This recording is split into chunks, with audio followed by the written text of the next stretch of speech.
سڵاوتان نەبێت لە شارپرێسەوە هەواڵی ڕۆژتان پێشکەشەکەم سەرەتاش بە گرنگترین ناونیشانەکان دەست پێ دەکەم. عێراق ڕەتی دەکاتەوە هاوکاری هەرێمی کوردستان بکات. 11,000 جار هەوڵی هاکردنی ماڵپەڕەکەی تاڵەبانی دراوە. داواکاری گشتی بڕیارێکی توندی لەسەر ڕووداوەکانی کوشتن لە هەرێم دەرکرد.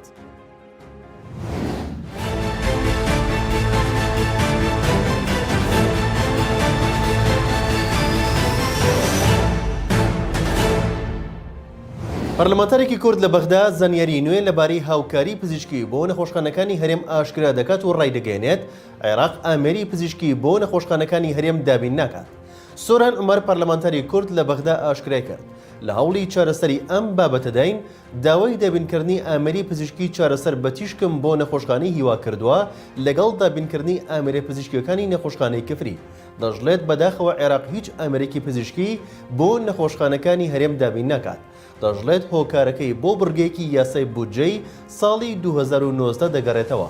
ئەمەش پێویستە لە یاسای بودجەی ساڵی 2023 چارەسەری بکەین.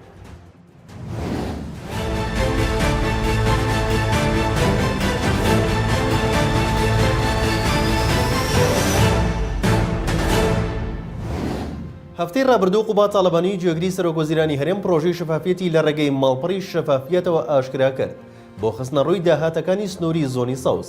سەرچاوێکی سەرپەرشتێریش لەو ماڵپەڕە بە شاپرێسی ڕاگەیاند لە ماوەی 6 ڕۆژ کارکردنی ماڵپەڕەکەدا 11,000 جار هەوڵی هاکردنی دراوە. سەرچاوەیەک لە تیمی سەرپەرشتێری ماڵپەڕی شەفافیەت تایبەت بە شارپرێسی ڕاگەیاند ماوەی 6 ڕۆژە ماڵپەڕەکە بۆ خستنە ڕووی داهات لە زۆنی سەوز کەوتۆتە کار و هەموو ڕۆژێکیش بە وردەکاریەوە داتای سەرجەم گەنجینەکان لە سنووری پارێزگاکانی سلێمانی و هەڵەبجە و ئیدارەکانی گەرمیانی و ڕاپەڕین ئاشکرا دەکات. وتیشی لە ماوەی 6 ڕۆژ کارکردنیدا 11,000 جار هەوڵی هاکردنی ماڵپەڕی شەفافیەت درەوە، بەڵام بەهۆی بەهێزی سێرڤەر و پارێزگاری سیستمەکەوە نەتوانراوە دەستی بەسەردا بگیرێت. سەرچاوەکە لە ڕێگەی شاپرێسەوە ئەوەشی ئاشکرا کرد ئەمڕۆ 2 سێرڤەری دیکە بۆ ماڵپەڕی شەفافیەت زیاد کراوە بۆ 2 مەبەست، یەکەمیان خێرا کارکردن و دووەمیش زیاتر بەهێزکردنی سیستمی ماڵپەڕەکە.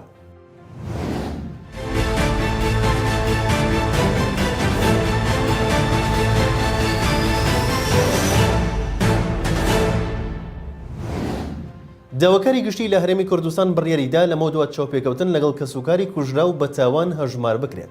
لە بڕیارەکەی داواکاری گشتیدا هاتووە لە کاتی ڕووماڵی ڕووداوە نەخوازراوەکان و بەتایبەت تاوانی کوشتن لە کاتێکدا دادگا و لایەنە پەیوەندیدارەکان سەرقاڵی کۆکردنەوەی زانیاری و لێکۆڵینەوەن پاپەندی یاسا و ڕێنماییەکان بن ڕەچاوی ئیتیک و کاری میدیایی بکەن. ئاماژە بۆش دراوە چاوپێکەوتن لەگەڵ کەسوکاری کوژرا و بە تاوان هەژمار دەکرێت. کاریگەری لەسەر ئاڕاستەی ڕای گشتی دەبێت و دەبێتە هۆی نەمانی متمانەی هاوڵاتیان بە دادگا و دام و دەستگاکانی حکوومەت.